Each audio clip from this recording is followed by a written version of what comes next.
void, you're empty, you're incomplete without God in your life.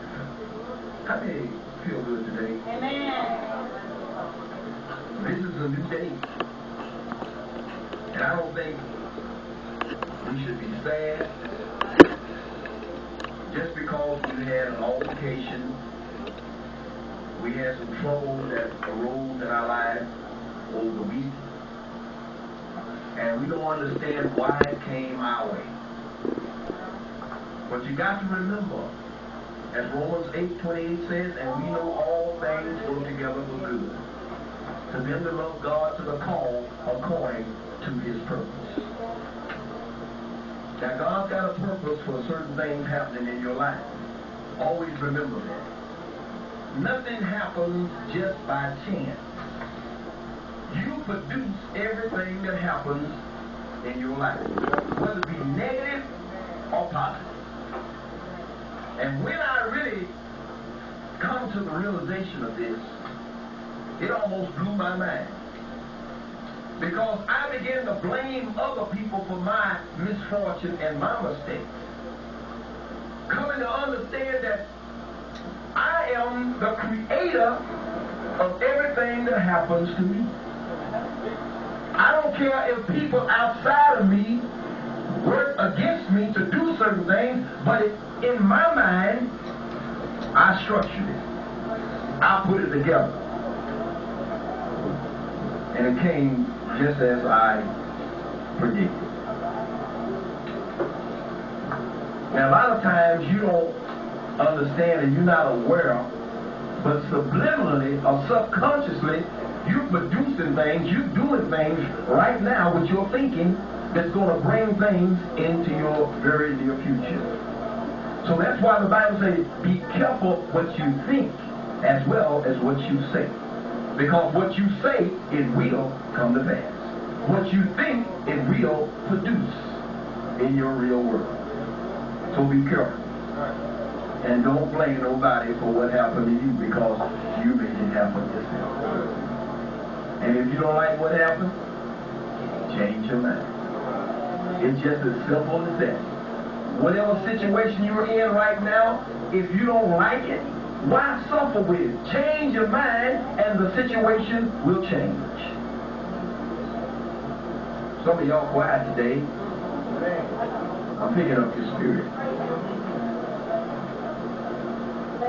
But we're going to get into the Word, and the Word's going to bring some out. The Word's going to make some happen. And the Word ain't going to penetrate some. Because some just hear part of the furniture. But I want the Word to penetrate everybody's life. And sometimes you need an agitator. And the Word can be an agitator.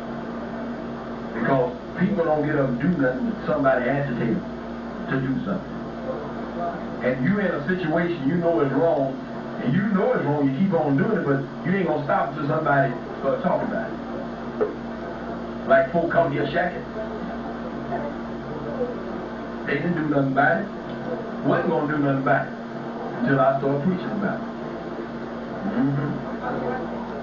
Just laying up there together, ain't married, ain't thinking about getting married. But that agitator come along and say, look here, you need to get married and get away from this situation. And you laying down this field, you shacking, you have an arrangement, oh, he's in his room, I'm in, no, ain't nothing like that. But see, ain't nothing gonna change until somebody start agitating and telling you about your mess. And that's when you're gonna start thinking about it and gonna make a serious decision. Whether you're gonna continue in that way or you're gonna change. Now today I want to go to the book of Joshua. If you have your Bibles, go with me to the book of Joshua.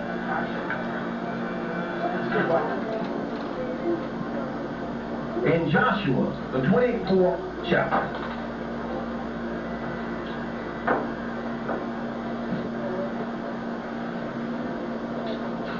Joshua 24. And we're going to begin at the 11th verse.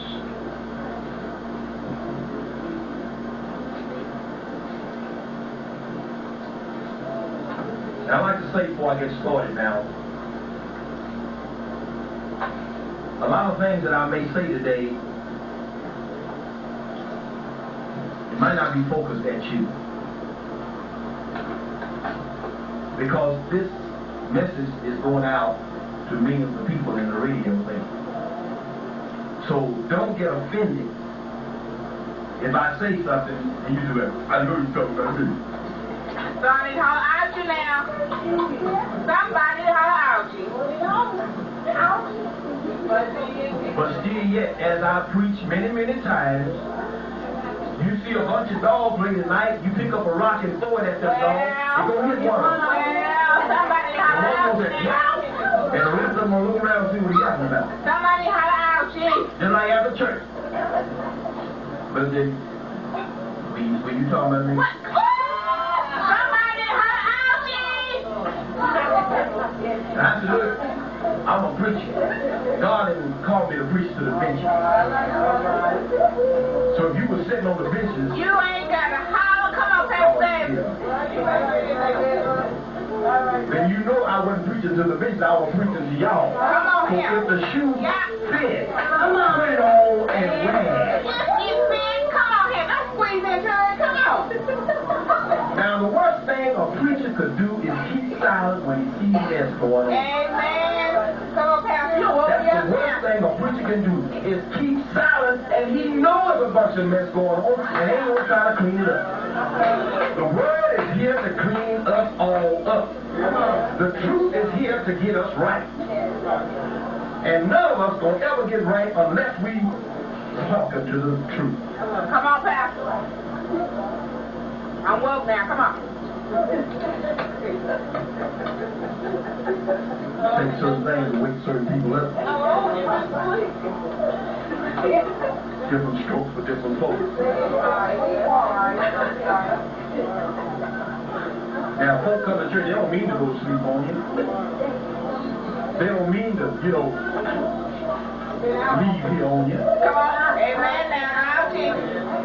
They don't really mean to do that, but, according to the way we've been programmed mentally and spiritually, we're not really excited today about our salvation like we used to be. Amen. Because years ago when you come to church, somebody told you, shut up. That's right. Can't hear. You distracting me. Come on here. Well, you gave the preacher your undivided attention. You want to hear what the Spirit said to the church. But now, everybody, what are you going to do? Somebody holler. Come on here. Don't walk me out now. Preaching, and here you carrying on a conversation. And God trying to talk to you, but you can't hear. You chewing gum and talking at the same time. Ain't nothing going in there. Y'all follow me here? Amen. Somebody yakking. But black people need to be told the truth. Yes, sir. And black people respond better when you just shoot from the hip. Yes, sir. And tell it like it is. Come on. See, black folks, they know how to jive. All of us, you know how to jive. That's how we make it jive. We know how to, pull around, jive around, and make like we're something other than what we are. We know how to do it, don't we? And there are a lot of preachers, they preach that way too, as if, there's no problem just preaching. And just looking over the real situation and not really getting down to brass tacks. And people don't respect preachers like that. But somebody come on and just tell it like it is. And don't sugarcoat it. Don't water it down, but just tell it like it is. Black people, they may hate you for a while. But when they really get right, they love you to death.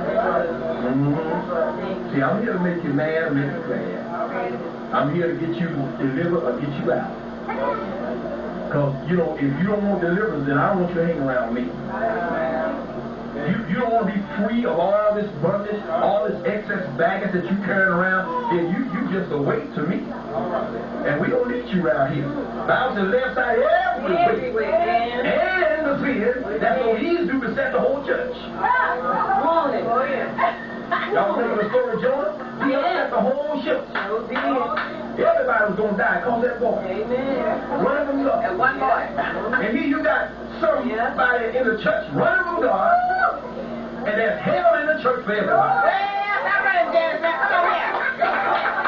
Because this one person's a joker and don't want to straighten their lives up. Hello.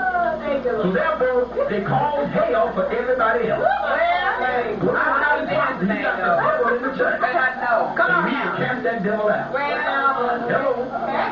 Cast it out. Whatever you need to do. But get it out of the midst of you. Because it will either contaminate you.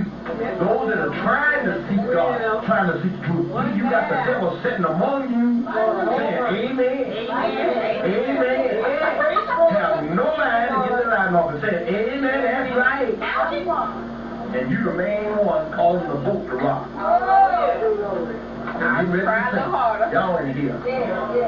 And see, sometimes you got to get rid of some of these weights. Check them out. Have people, they ain't been coming in a while. They ain't gonna have no names. But sometimes they could have been the weight. And sometimes when you get the weight off the ship, you can go on to your destination. Because these weights will anchor you down and keep you from going where God really wants you to go. Because they are the hindrance. They are disobeying God. They're doing things they have no business doing. And then cause a weight on the whole church. Well, let me get into the word. Yeah, like Frederick Price. Don't take it personal now. It's not a personal thing. Just accept the word as it is. And it'll make you free. Now, in the book of Joshua, the 24th chapter, we're going to go to the 11th verse. This is us.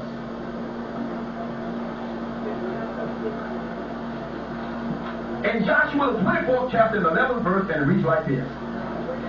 And went over Jordan. And ye went over Jordan. And came unto Jericho. And the men of Jericho fought against you.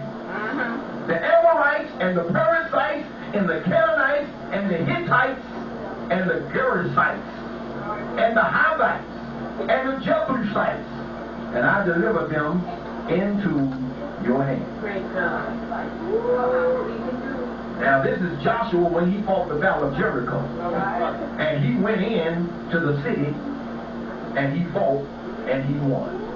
Because God said, I delivered them into your hand. And I sent the hornet before you, which drave them out before you, even the two kings of the Amorites, but not with the sword, nor with thy bow. And I have given you a land for which you did not labor, and cities which you did not build. Come on. And you shall dwell in them of the vineyards and olive yards which you planted not. This planted well, come on. Now, therefore, fear the Lord and serve him in sincerity and in truth. Come on. And put away the gods which your fathers served on the other side of the flood. Give it, come on. And in Egypt, and serve ye the Lord. And if it seem evil, if it seem evil unto you to serve the Lord, choose you this day who ye will serve. Are you going to serve God or are you going to serve the white man?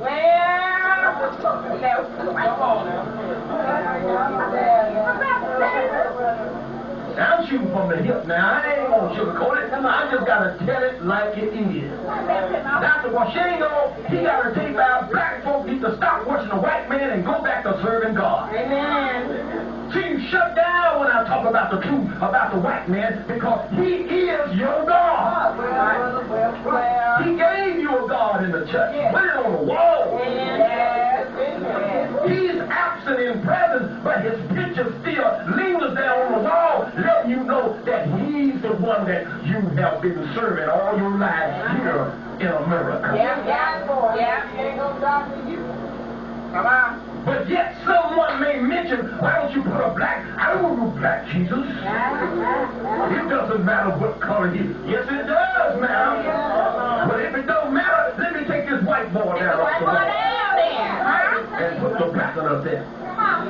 No, we don't want to change things. Everything ain't right. Everything ain't fine. There's been something in our lives that's withheld us from going forth as God blessed the children of Israel and claiming the land and eating from the vineyard, all y'all here, and inherited the riches of the Gentiles. A lot of us so poor today, our poor is poor.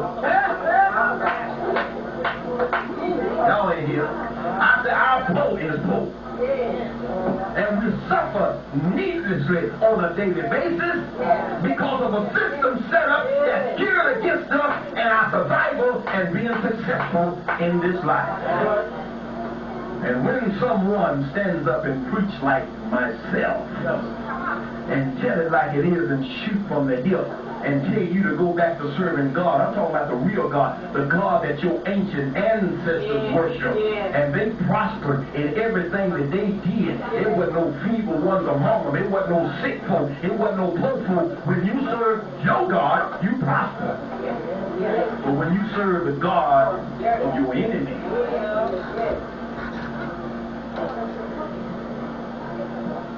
you never prosper. You never go and inherit land. You never eat from your own vineyard. Someone else always feeding you instead of you feeding yourself and your people. And what we need to do is go back to the earth. We got to go back claiming land, and we got to go back start producing the stuff that we consume every day. If we want to be a nation. All y'all here, get your hands up and shout a little bit. I know some of you folk out there radio land can't deal with this. But hang in here. Hang on in there. You stay with me, I can help you. Yes. Because I know it's like a shock to your mind. I know it's like a shock to your spirit to hear this truth so boldly. But somebody's got to make the sacrifice to tell you. We're on a journey. This is revolution. And revolution only means change. Now, anything that you've been using for a long time and it ain't been working, don't you think it's time to change it and find something that do work? We got more Christians in America alone.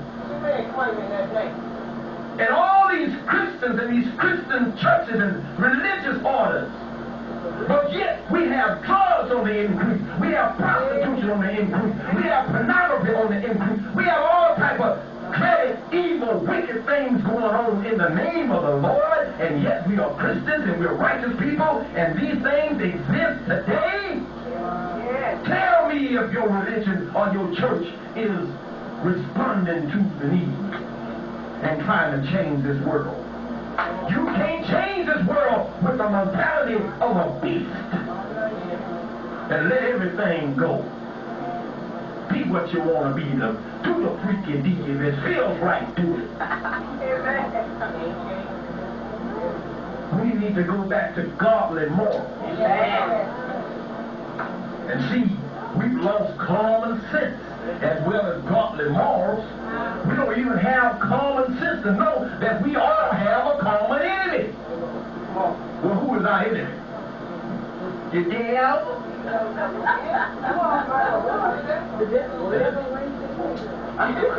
Well, tell me, if you can, who is the devil? What does he look like? Well, you know, they told me he looked like, you know, he's red, and he got horns, he got sharp teeth, and he got a pitchfork, and he waiting on me in hell. And that's why I'm in church, because I don't want to go to hell. That's the devil, huh? And that's the image that has been created in our minds, and we've carried this image from a youth on up to adulthood. And we still believe the myth that God is a loving God, but yet he's so cruel that he will send you to a burning place of torment forever just because you did something wrong on your evolutionary journey trying to get right. We all make mistakes. What kind of God is it that you make a mistake? You may kill somebody. You may steal something. You may do something wrong and you die and you got to pay for it with a fire and brimstone and torment forever? What kind of God is that? God is a God of sovereignty. God is a God of love. See, that's the white man's God. He told you you're going to get punished. See, they did that in slavery. That was hell for us. And we're still in hell today. Hell is really a state of consciousness, and heaven is a state of consciousness. And this myth, dying and going to hell because you did wrong, that's a myth. I'm not going to get into the documentation today, but I'm just sharing this with you and laying a foundation. So later on, I'm going to come and build on this foundation, and I'm going to clear it up for you out there in Radio Land and let you know the real deal about heaven and hell, about the devil and who he really is and who God is. I like to say this. Devil ain't in hell. The hell that they taught you about, fire and brimstone, he ain't there. As a matter of fact, this devil is walking devil. The Bible says he's walking to and fro the earth. He said about walking in hell. He's walking to and fro the earth, seeing who he made him out. And what is he doing? He's killing, he's stealing, and he's destroying. There ain't no devil in hell doing that. He is in our midst today, and he's killing, and he's stealing, and he's destroying.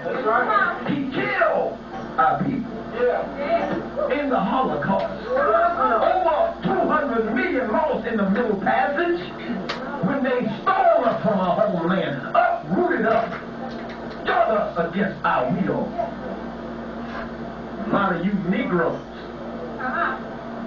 hank at your head, Negro. Negro, hank at your head. You think you came here on the Santa Maria, or the Pinta, or the Mayflower. You didn't come here on those ships. You didn't have a welcome committee with a red carpet rolled out for you. You came here in the hulls of slave ships, chained to each other. And you came here as a commodity, not to be free, but to be workers of others. And you build this great nation America by the sweat of your brow and by the work of your hand. You help build this great America, but yet you don't receive any of the blessings that America has got to offer. We should be the real recipients of all the blessings that God's got to offer. But no, we are the ones at the bottom of the totem pole. We are the ones that toting the front and carrying the weight, but everyone else is prospering and capitalizing over our suffering. I'm giving you a history lesson too. Now, if you came here on a slave ship in 1555, and you came here not to be a free man or free woman, you came to be here a worker, because everybody had a job then, but nobody got paid. Free labor for over 310 years, and another 100 and some years of almost free labor, because they didn't pay us nothing. What we was worth. That's right. See, we're so easy to forget. Why is it that the Jews never forget the Holocaust? And they said never again. And they're constantly telling their children about their history and where they came from. But black folk, I don't want to hear about that black history stuff. I don't want to hear about no slavery. You need to keep it constantly on your mind. Because whatever happened before, it will happen again, because you will allow it to happen by your silence and by your forgetting.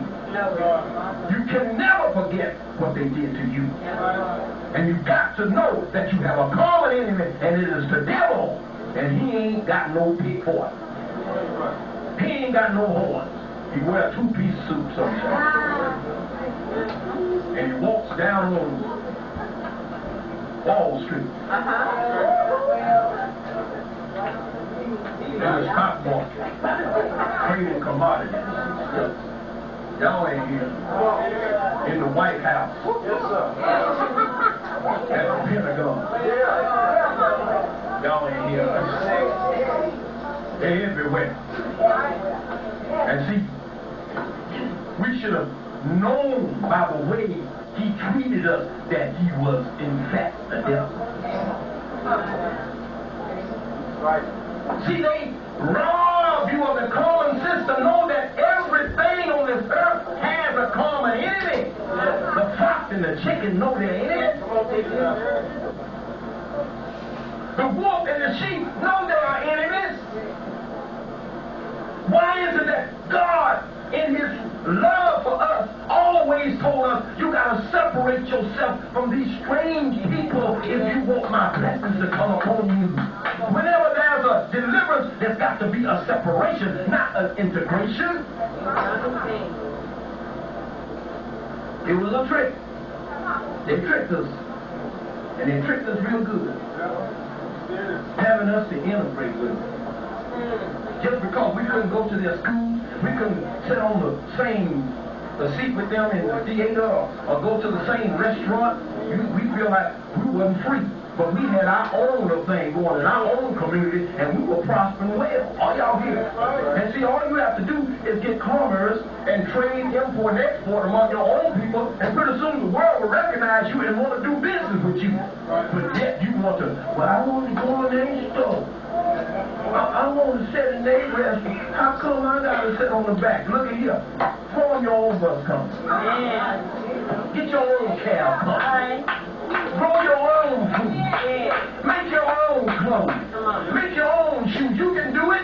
And after you begin to trade and money begin to go back and forth in your community, they will look to, hey, they doing pretty good. Hey, I think we ought to throw a monkey wrench in.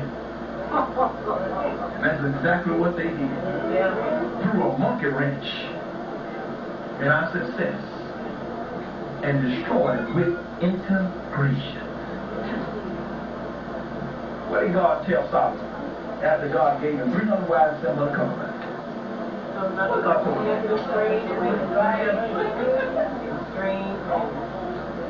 But God told him to look here. You stay away from them strange women. Because they will turn your heart from serving me. This is what God told him. Look here. I'll give you 300 wives. And that ought to be sufficient. But if it ain't, brother, I'm going to give you 700 more concubines. And you're going to be surrounded by 1,000 women in your harem, and so you shouldn't want for nothing else. So Solomon, he had all he needed. But yet, you know what it says?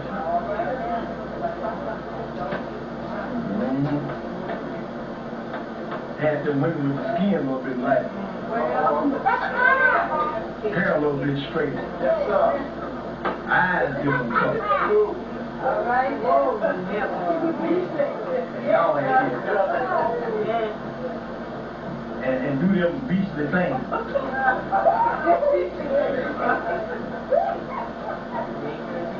Get a whip.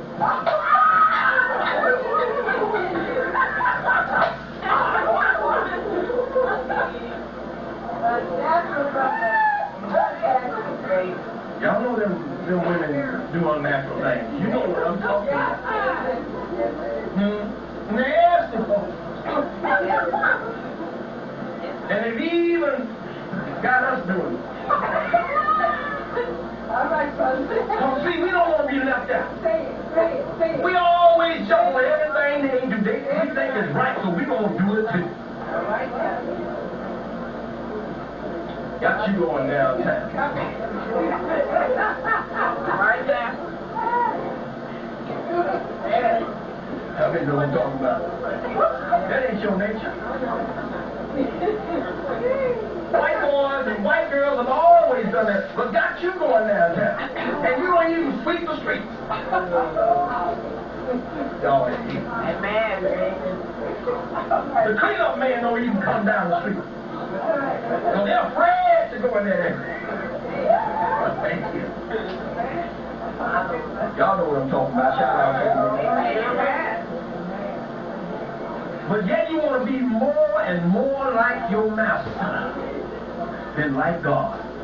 This is why he said, if you serve me and forsake these gods that you serve, then I will bless you. And Joshua said, look here, boys, if it seems evil to you to serve God, because I'm sure going to serve, then you choose this day. But as for me and my house, we will serve the Lord. Now, I know who God is now, and I know what God I serve now. There was a time I didn't know what God I should serve. But now I'm serving the true and living God. And he looks just like me. I'm no longer confused. I'm no longer without understanding of who I am and what God I should be serving. I no longer fear of the ideologies and doctrines that they taught me that if I do wrong or error from their traditions that God's going to punish me. I have no more fear of what man can do to me or what man say about me for doing what's right. Because when you do right in this day and time, you're wrong. And the more wrong you do, the more righteous you become. According to their standards.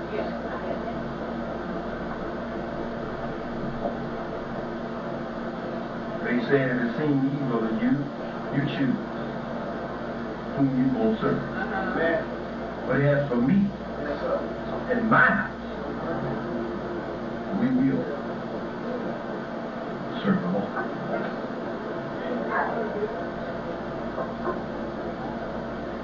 And he said, whether the gods which your father served that were on the other side of the flood, or the gods of the Amorites in whose land ye dwell, but as for me and my house, we will serve the Lord. And the people answered and said, God forbid that we should forsake the Lord and serve other gods. Yeah, that's what a lot of our ancestors said. Until they were given certain concessions. Given certain gifts. And lured away from their natural environment. So they gave in to these strange gods. He said, for the Lord our God, it is that brought us up and our fathers out of the land of Egypt from the house of bondage, and which did those great signs in our sight, and preserved us in all the way wherein we went, and among all the people through whom we passed. And the Lord drove out from before us all the people, even the Amorites, which dwelled in the land. Therefore will we also serve the Lord, for he is our God. Now go to Judges, the 10th chapter.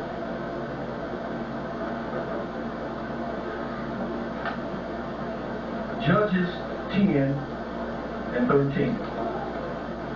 First one, get it separated. Judges, the 10th chapter and the 13th verse. Yet you have forsaken me. Yet you have forsaken me And served other gods. and served the white man. Therefore I will deliver you no more. I will deliver you no more. Hank at your head, Negroes. Go ahead. Go and cry unto the gods which you have. Go and cry to the gods which you have chosen now. Let them deliver you And let them deliver you in the time of your in tribulation. the time of your tribulation. See what I'm talking about? You call on that so-called God that you chosen, and there's no deliverance nowhere. But you will call on the real and living God. We so messed up in our mind. Amen. We're so confused. And a lot of these folks talk about, you know, eat children. I don't know what's wrong with these children. You know, it ain't used to be like this when we were growing up. These children, they carrying guns and taking dope and shit. What's wrong with them? Look, the apple don't fall too far. On Oprah, they had some people on there where kids beat up their parents, talk about them, disrespect them. And one young girl, she was about 11 years old, she wanted to be treated equal just like her mother. She wanted to say so in the household. And if things didn't go her way, then she got angry. And white folks talk, time out. Oh, this is time out. Knock you out. Have you picking up your teeth off the floor. That's the time out we used to use. Hello? Yes. Now see, here these folks have gone away from the righteous principles and trying to be like their children. See, they want to go party, and they want to go out and be just like their children and do the things their children are doing and think their children are not watching. How do you think your children get their morals and values and principles? By watching you. And if you show no signs of righteousness or morals or values, what do you think the children are going to do? Now, I said it before and I said it again. I brought my children into the world. And I think my responsibility is they get down wrong to take them out. Yeah, I'm going to take them out. My children ain't going to disrespect me. I don't care how old I get. Ain't no child going to come up to me and tell me to my face, you ain't no good.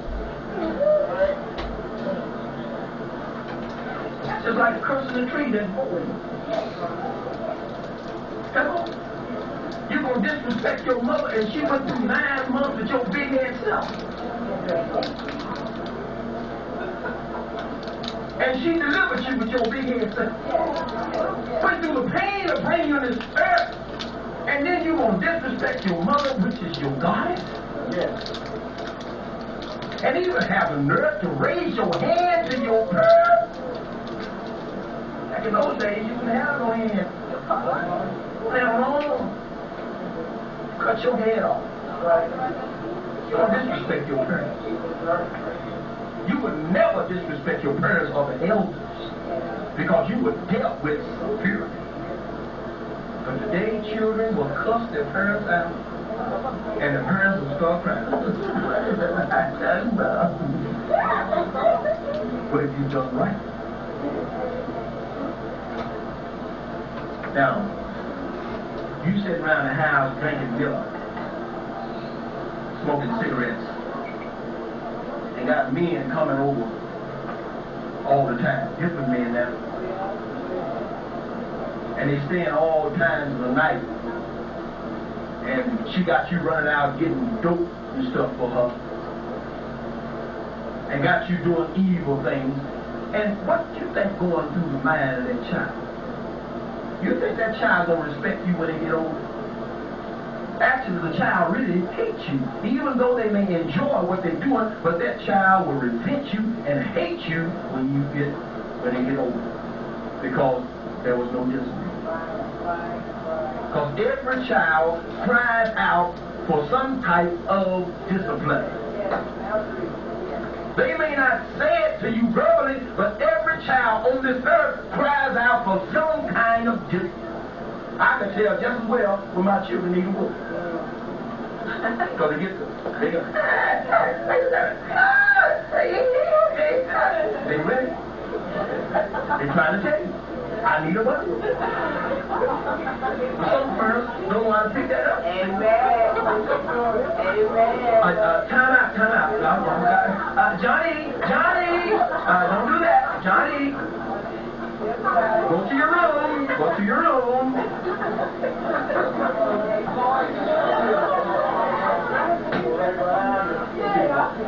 We understand stuff like this. Go to your room. Time out.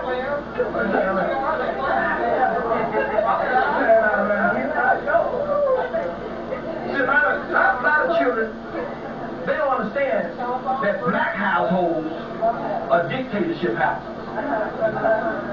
It ain't no everybody got say-so in the house. Getting quiet now. It ain't no children supposed to have no say-so in the house. Unless they got a job and bringing in some money to pay the phone bill, light bill, water bill, gas bill, bringing some foods and groceries in, then you can say something in the house. But if you ain't bringing it in the house, you can't say nothing. It's a dictatorship. You do as I say. That's the way it's supposed to be. And when we were ready for those whooping, we would let our mom and daddy know. When we were ready for a whooping, we just get into stuff. That's a natural instinct. You just get into stuff and not really consciously understanding why you were doing it. You got into stuff so you can get disciplined, so you can get a butt whooping to beat some of that stuff out you. Hello? Come on. Because a child is born with foolishness. And sometimes you got to beat that foolishness out of them. But you know, we did error because we try to use the same tactics Master John used in slavery, beating and the cruelty and all that, punishing our children, which worked for a while. But see, we need to go back to that rod of knowledge, the rod of wisdom, where we used to set our children down and teach them. We had more time then to teach them the righteous ways of God and the righteous principles, and they wouldn't give us trouble like our children did before, because they have knowledge. But see, if you ain't got no knowledge, how you pass on to children? You born in the knowledge, so your children gonna be just like wild animals. But I tell you what, it did keep me out of prison. That belt kept me out of the cemetery. You know, I didn't like it then. You know, I don't think I ever liked it. But you know, it kept me in line. One thing about my father, you know, he didn't take no stuff, and that's what I respect about him, because he didn't take no stuff from me. See, there's some children, they would cuss their mother and their father out, and even threaten to hit them, or shoot them, or do them bodily harm. But not back in the day when I was coming up. You just thought things like that, and you kept it to yourself. You didn't speak things like that about, you know, doing something to your parents or hurting your parents. You kept that to yourself. Well, I remember many times my parents, you talking about punishment. I mean, it was just like torture to us sometimes. We were so tormented when we did something wrong, we knew we was going to get it. We didn't know when. Because, see, my dad, sometimes he catches us unaware. We be sitting down in front of TV. We did something wrong. We sit down on TV, watch the video, okay? Do I look on myself, okay? Then he be sitting to the back, okay? Okay? Do I look on, okay? Relax, sideways. I was gonna pick it back. Watch the video. The pow! What you in this for? And here we go running, and don't go with that bell. There you go. There you go.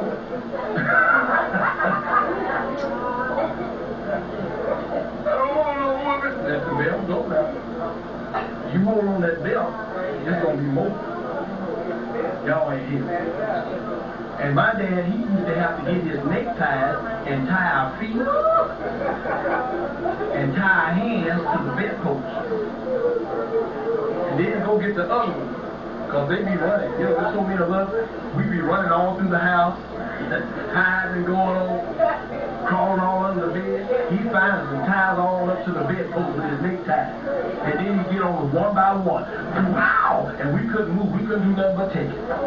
Y'all ain't here. And sometimes, you know, he couldn't find a belt, he just get his shoe. He wore size 12 and a half. I mean, he would smack upside the head with a shoe. Y'all ain't here.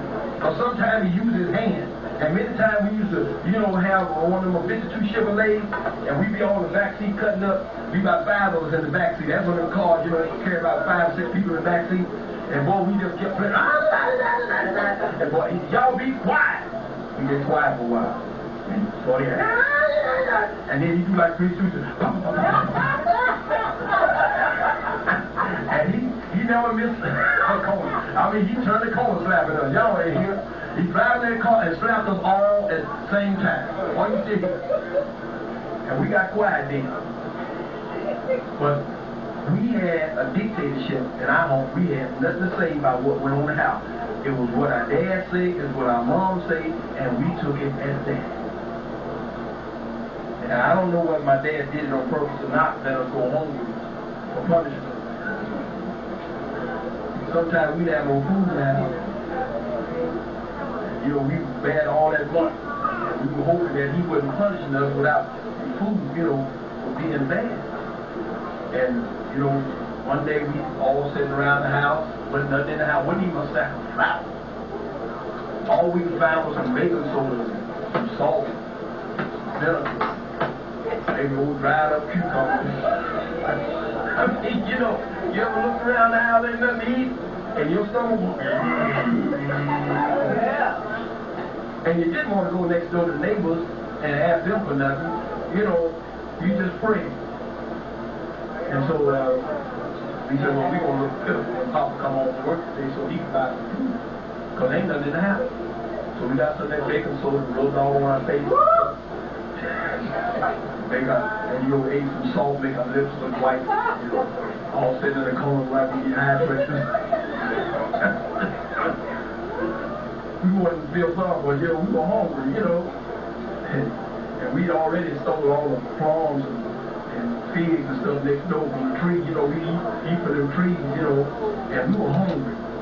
And one day he drove up that 52 Chevrolet, and when he honked the horn, we know what that means. Honk, honk! Because he go to the store, and boy, he comes back by 15 sacks, and then he goes to the market, he gets about 3 bushel of apples, 3 bushel of oranges, and about 10 watermelons, and you need a assembly line from the car to the house. All of us, we be out there, you know, from the car to the house. I mean, we be singing a song. We got food now. And I tell you, we would pack that stuff in the kitchen, and boy, we get busy fixing us something to eat. And we would love Dad, you know, until we got him mad again. He would, you know, like Carl just said, you know, he got in trouble with his wife because, you know, one morning she told him to go down and cook breakfast. He didn't want to get up. Go on down there and fix your kids a breakfast. Those are your kids too, you know. Well, I don't want to get. Go on down there and fix some breakfast now. All right. That baby girl come down there. What do you want for breakfast? Want some bacon and eggs? No, I'm going to do chocolate cake. Chocolate cake? For breakfast? Wait a minute. That's eggs and eggs. That's flour in there. There's milk in there. Chocolate cake, coming up. Cut a piece, cut chocolate cake, gave to a little girl. She said that eating cake. Then here comes the teenage girl down there. Dad, how come she eating chocolate cake? Well, you want something? Yeah, give me a piece. And she eating chocolate cake. Then here comes the mother downstairs. And they were down there saying, that is great. Give us the chocolate cake.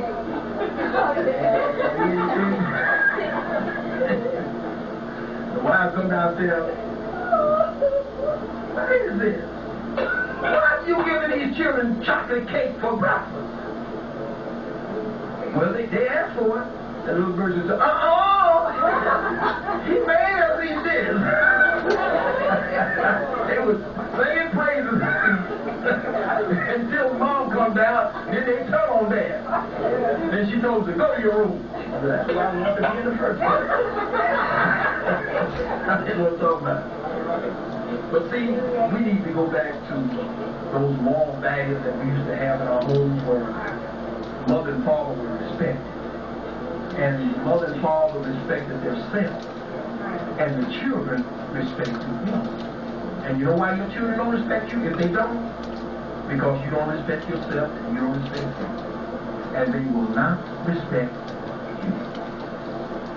Now, you can get any one of my children and you can ask them how they're treated in my home.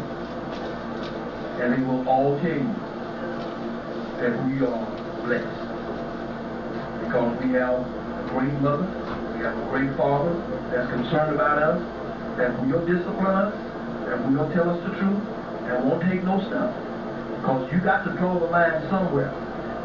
See, a lot of parents trying to be friends to their children, but there's a point where that friendship got to end. You just can't be friends with your children. You got to be a parent first. And by being a parent, then you got to make decisions for that child. And you got to do things that that child ain't gonna like and may dislike you for doing it. But yet, that's parenthood. You got to be a parent first and maybe a friend later. And by being a parent first, the children, when they grow up, they will respect you and they will love you. And in closing, when Mel was a child, real small, we would let him go different places. And it wasn't so much about we was in church all the time, but we were just concerned about his well-being because there's so much going on out there. We wouldn't even let him go, to the show by himself. And he disliked us for a long time for not letting him have more rooms and going out different places. And we would tell him, no, it's just too many things going on out there. I'm concerned about you, and it's best that you don't go. So he didn't go to many parties, and if he did go, we took him. But he just didn't, go wild and run in the streets. When we were children, we did that, When we would walk the railroad track, we would go here and go there, everywhere. But in this day and time, there's so much going on, and so many children coming up missing. So much molestation going on. There was a little girl molested in a casino. These two white boys in there, one white boy raped her and left her dead. In a casino now. And they have the videos of it, and it's a shame. You don't know where to let your children go. Even to the restroom by themselves. You can't never go to the restroom by yourself. It's so dangerous. So we were so concerned about it, we would let him go different places, and he was angry with us for a long time. But after he became an adult, after he grew up and, began to change and understand, he now says, I thank God for my mother and my dad for not letting me go where I want to go. Because some of the places I wanted to go, I knew I would have got in trouble. I knew I would have been with the wrong crowd. And I knew I probably would have been on drugs or had a child out of wedlock. But he said, I thank my mother and father, they didn't let me go, they didn't let me do everything I want to do. They held the reins on me. And now I can see. Because see, they can't see when they're small. All they can see, well, how come I can't do like my friend? How come I can't go when you ain't your friend? They ain't, I'm your parent. They're not your parent. And what I say, go. Now, if you can't abide under the rules in my house, then you find your house. And sometimes you need to put it blunt like that when these children try to come up to tell you what you need to do and what they're going to do. So let me hear. Get your own place. Go out there and get your job. Then you'll find out what I'm talking about. Life ain't easy like you think it is. If you ain't working and ain't got to put up with the racism and all the mess going on in the world, working and paying bills, then you don't know what things life is all about. And when these children get out there and find out what it's about, they're ready to come back home. Mom, can I come back home and stay for a few months? I'll do everything you tell me to do. I'll even take out the trash. You have to tell me. And you find out it's rough out there. Back in the Depression days, even dogs had it rough. You ask the dogs, what's going on? You look rough. You look rough. It'll be God good. I made y'all to work today. That's good Lord, not a good day. Thank God for